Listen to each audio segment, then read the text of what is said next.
మనందరినీ ఫలించాలని కోరుకుంటున్నాడు దేవుడు. మనందరి నుంచి ఫలమును ఆశిస్తున్నాడు దేవుడు. అంజూరపు చెట్టు ఉపమానం మీరు విన్నారు కదా. ద్రాక్ష తోటలో అంజూరపు చెట్టు.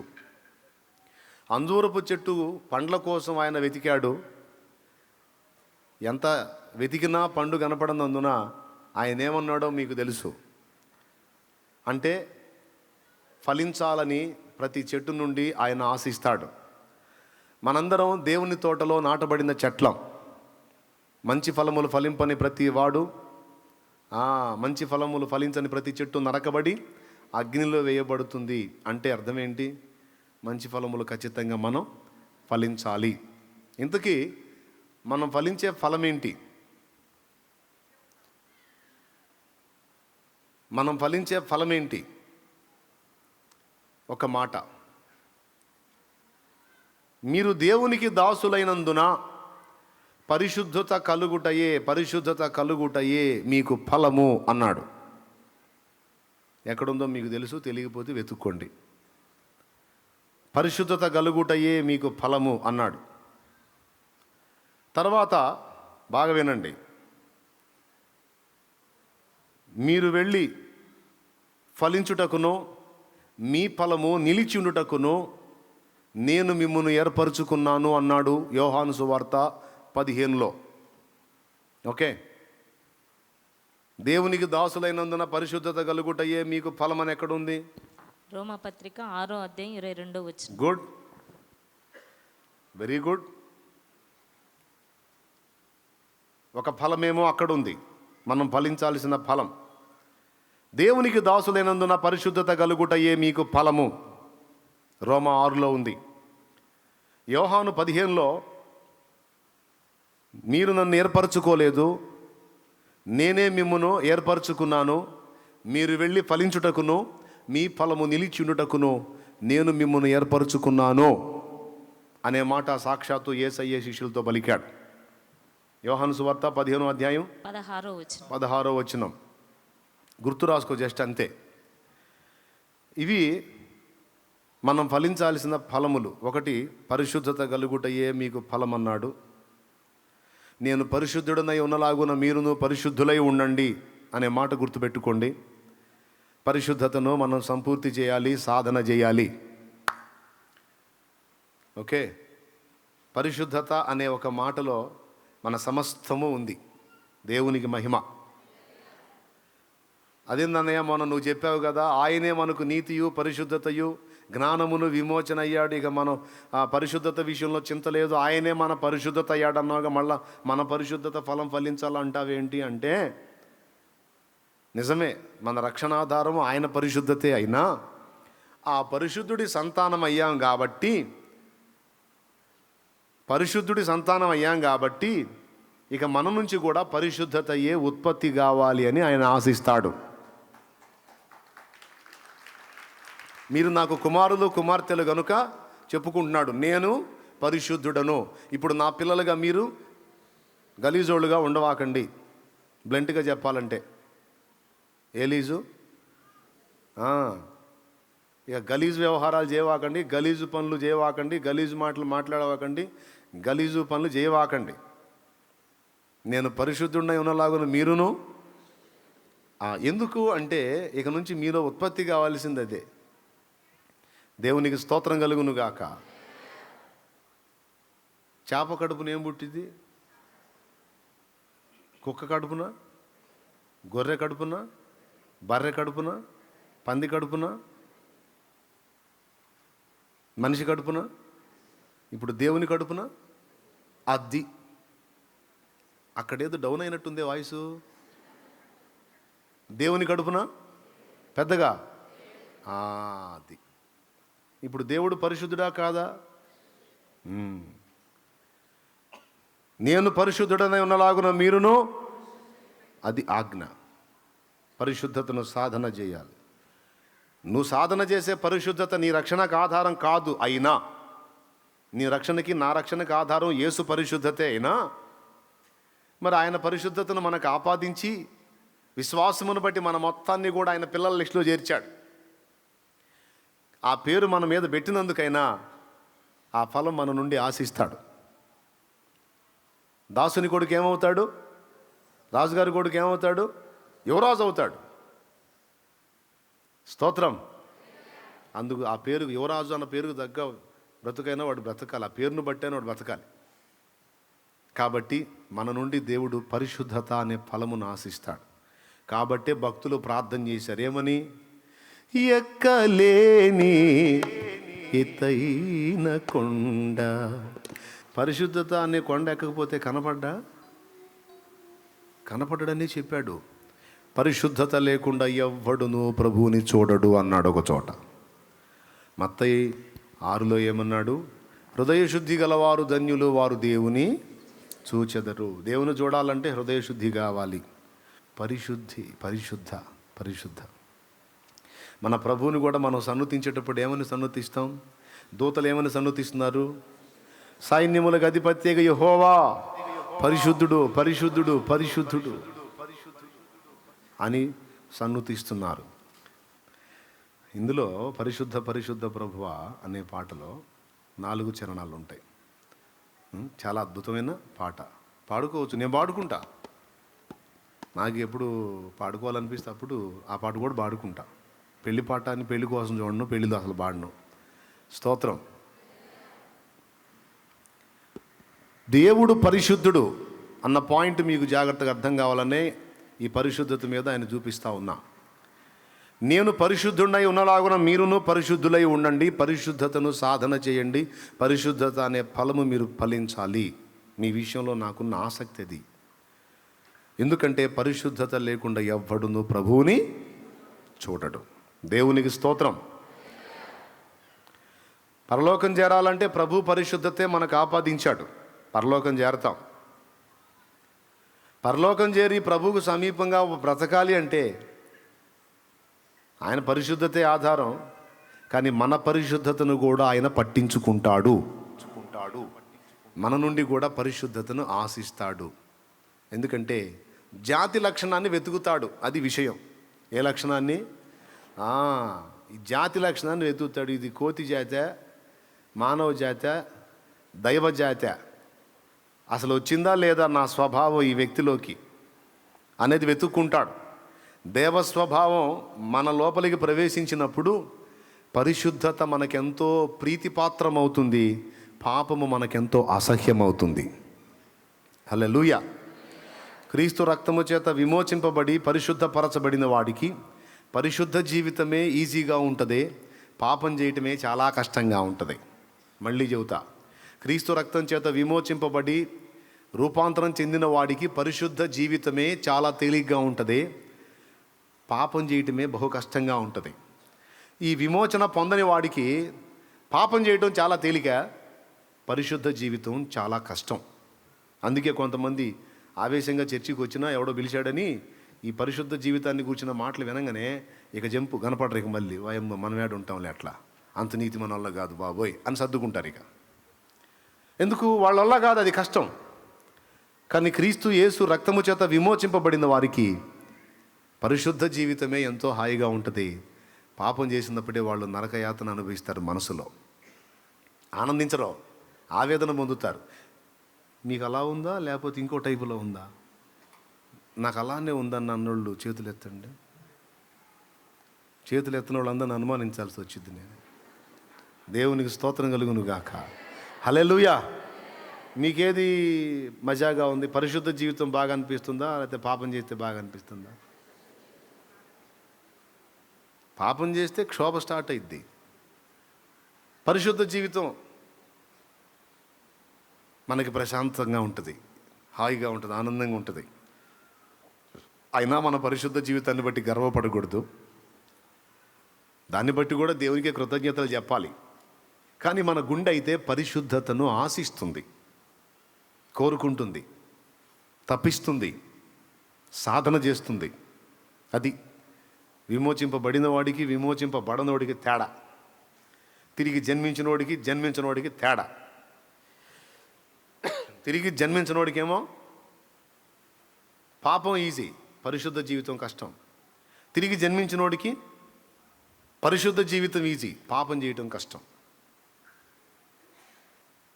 హల్లెలూయా. అసలు ఏం జరిగింది? ఒకప్పుడు మనకు అట్లేదు కదా, ఇప్పుడు ఎందుకు అలాగ అయిపోయింది అంటే మనలో మార్పు సంభవించింది. అది నీ అంతటా నీ కలిగిన మార్పుగా దేవుడు నీలో జరిగించిన కార్యం అది. దేవుని వాక్యమును, అక్షయ బీజాన్ని నీలో నాటాడు ఆయన. ఇక దాని తాలూకు ఫలము స్టార్ట్ అయింది. ఇక నీలో వదిలిపెట్టడు. మొలకెత్తింది, అది ఇక ఎదిగి పెద్దదై ఫలం స్టార్ట్ అయింది. అది ఎదిగి ఫలం స్టార్ట్ అయిన దాకా కొన్ని శరీర సంబంధమైన లక్షణాలు కనపడతాయి. ఎదిగి ఇంకా ఫలించడం మొదలుపెట్టిన తర్వాత పూర్తిగా ఇక ఈ మరుగై ఆ ఫలాలు కనపడతాయి. దేవుడు మన నుంచి ఆశిస్తున్నాడు, పరిశుద్ధ జీవితాన్ని కోరుకుంటున్నాడు. అది మన రక్షణాధారం కాకపోయినప్పటికీ దేవుడు పరిశుద్ధుడై ఉన్నాడు కనుక మనం కూడా పరిశుద్ధతను ఇష్టపడాలి, సాధన చేయాలి, ఆ ఫలము ఫలించాలి. దృష్టి పరిశుద్ధంగా, నాలుక పరిశుద్ధంగా, చెవి పరిశుద్ధంగా, హృదయం పరిశుద్ధంగా, చేతలు పరిశుద్ధంగా, నడతలు పరిశుద్ధంగా. చూడండి, పరిశుద్ధత అనే దానిలో అన్నీ వచ్చినాయి కదా. ఆలోచనలు పరిశుద్ధంగా, క్రియలు పరిశుద్ధంగా ఉండునట్లు మనవంతు పోరాటం మనం చేయాలి. మనవంతు ఆరాటం మనలో కనబడాలి. కనీసం ఆ ఆరాటం, ఆ పోరాటం చూసైనా దేవుడు సంతోషపడతాడు. మన జాతి అని. స్తోత్రం. ఏ జాతి? మన జాతి అని ఆనందపడతాడు. గొర్రె బురదలో పడదని గ్యారెంటీ ఏమన్నా ఉందా? గొర్రె బురదలో పడదని గ్యారెంటీ ఏమన్నా ఉందా? పడుతుండొచ్చు ఏమరు పాటున, కానీ ఒకటి మాత్రం కన్ఫామ్, గొర్రె బురదలో పడదన్న గ్యారెంటీ ఏం లేదు. కానీ గొర్రె బురదను మాత్రం ఎంజాయ్ చేయలేదు. దానికి భయంకరమైన క్షోభ. పొరపాటున బురదలో పడితే ఇక అందులోంచి బయటపడటానికి బ్యా బ్యా బ్యా నరుతూనే ఉంటుంది. నాకొద్దురా ఈ దరిద్రం, నాకొద్దు బాబోయ్ అని.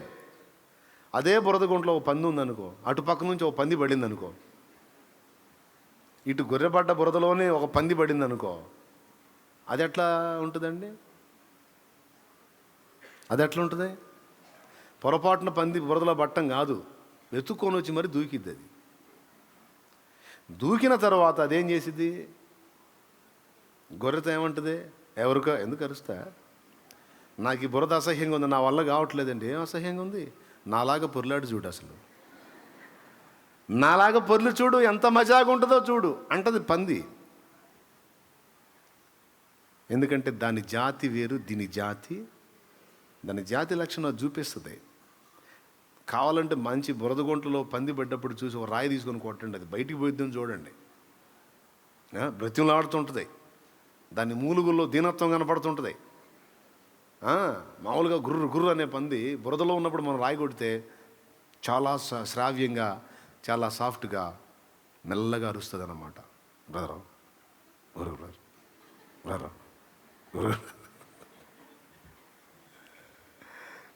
కానీ గొర్రె అల్లాడిపోయింది.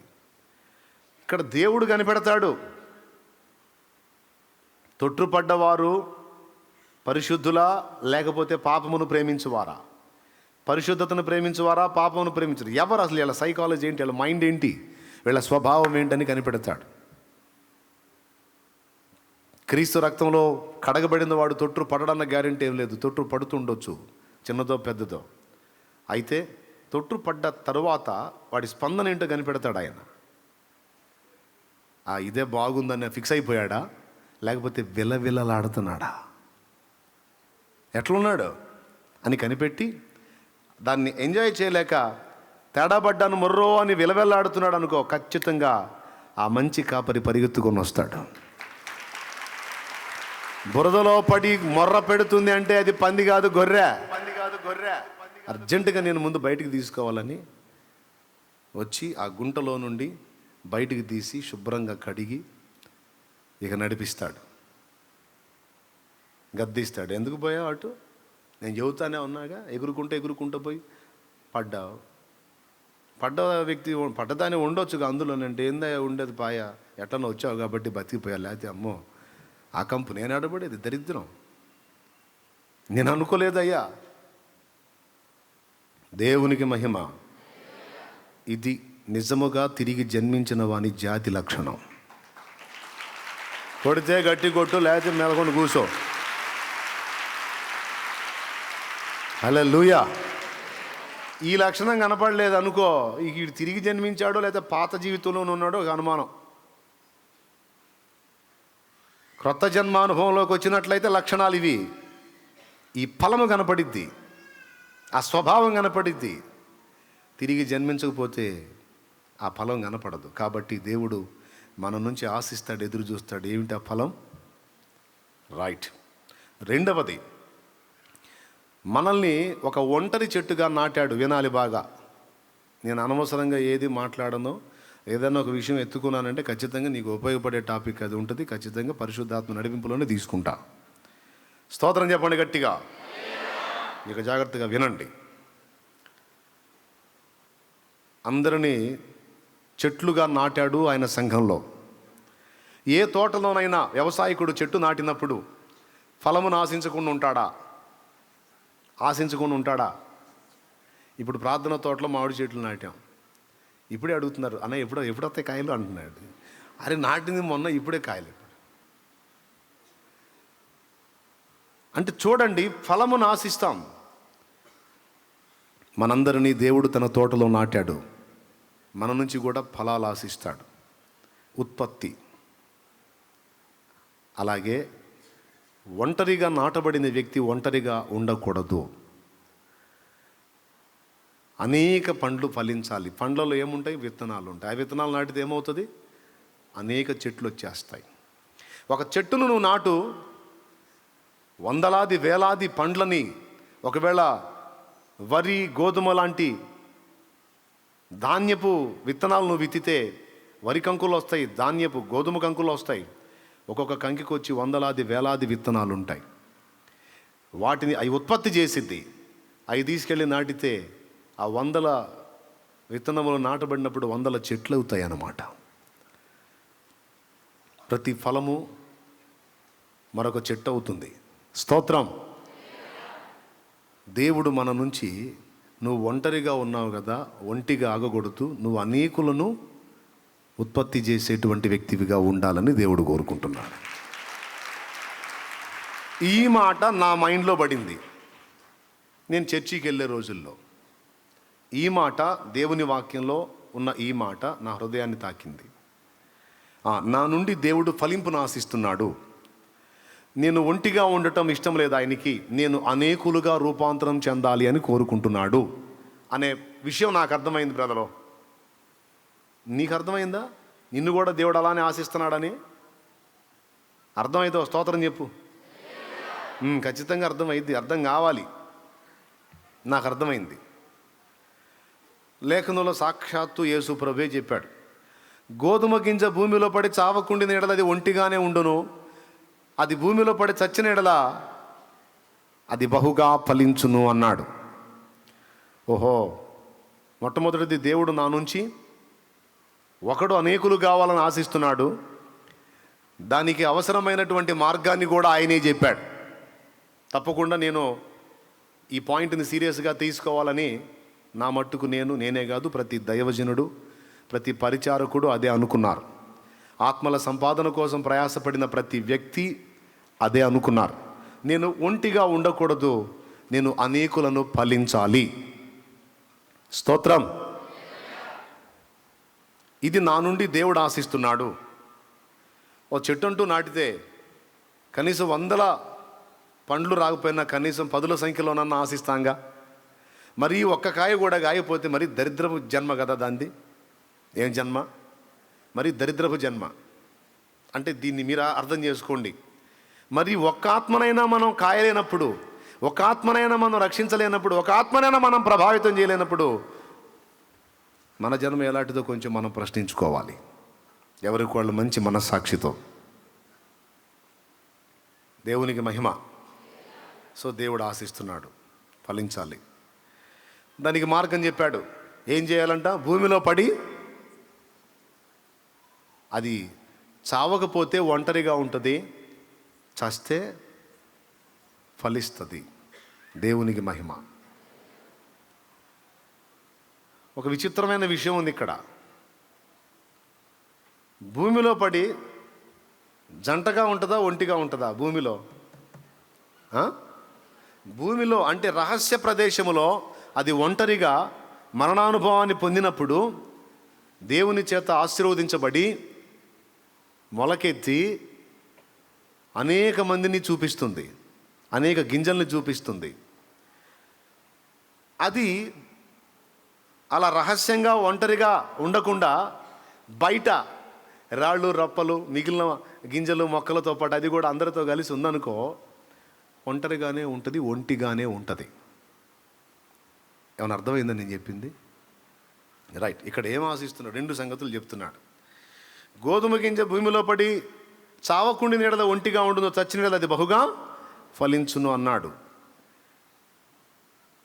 ఇక్కడ మనం చదివిన మూలవాక్యంలో వారిలో ఒంటరి అయిన వాడు 1000 మంది అగును. స్తోత్రం. ఇక్కడ చూడండి, ఫలించాలనేది దేవుని ఆశ. ఆ ఫలం మనకు రావాలి అంటే మార్గం ఏంటో కూడా దేవుడే చెప్తున్నాడు. ఏమండి, ఎన్ని సంవత్సరాలు బతికాం భూమి మీద అన్నది కాదు చరిత్ర. ఎన్ని సంవత్సరాలు బతికాం భూమి మీద? పెద్దోళ్ళు అంటారు జోక్ ఒకటి, కాకిలా కలకాలం బతికే కంటే హంసలాగా అనేక మందిని ఆకర్షించే 6 నెలలు బతికితే చాలు. అలాంటి బతుకు 6 నెలలు చాలురా. అందరి చేత చీచి అనిపించుకునే కాకి బతుకు కలకాలం బతికితే మాత్రం ప్రయోజనం ఏంది అంటారు. అంటే ఏంటి? 10 మందికి ప్రయోజనకరంగా బ్రతుకు. లోకం చెప్పే సామెత. క్రీస్తు యేసునందు నేను మీకు చెప్పే మాట ఏంటంటే, ఎన్ని సంవత్సరాలు బ్రతికామన్నది కాదు, ఎలాంటి జీవితం జీవించాం. ఓకే, భూమి మీద మనం అంటూ పుట్టాం, కొంతకాలం బ్రతికాం, వెళ్ళిపోయాం. నువ్వు స్త్రీవి కావచ్చు, పురుషుడివి కావచ్చు, చదువు ఉన్నోడివి కావచ్చు, చదువు లేనోడివి కావచ్చు, చిన్నోడివి కావచ్చు, ముసలోడివి కావచ్చు, కుర్రోడివి కావచ్చు, నడి వయసుడివి కావచ్చు.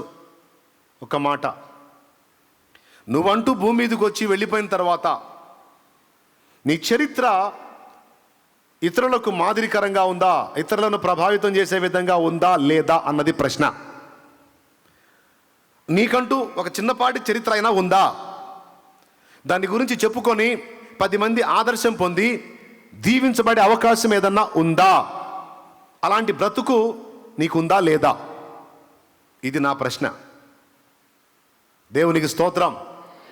భూమి మీద మనం అంటూ ఉనికిలోకి వచ్చి కొంతకాలం మనుగడ సాగించి తిరిగి దేవుడు పిలుపందుకొని వెళ్ళిపోయిన తరువాత మన జీవిత చరిత్ర, మన బ్రతుకు, మనం ఉన్నప్పుడే కాదు మనం పోయినప్పుడు కూడా 10 మందికి ఆదర్శంగా ఉంటుంది.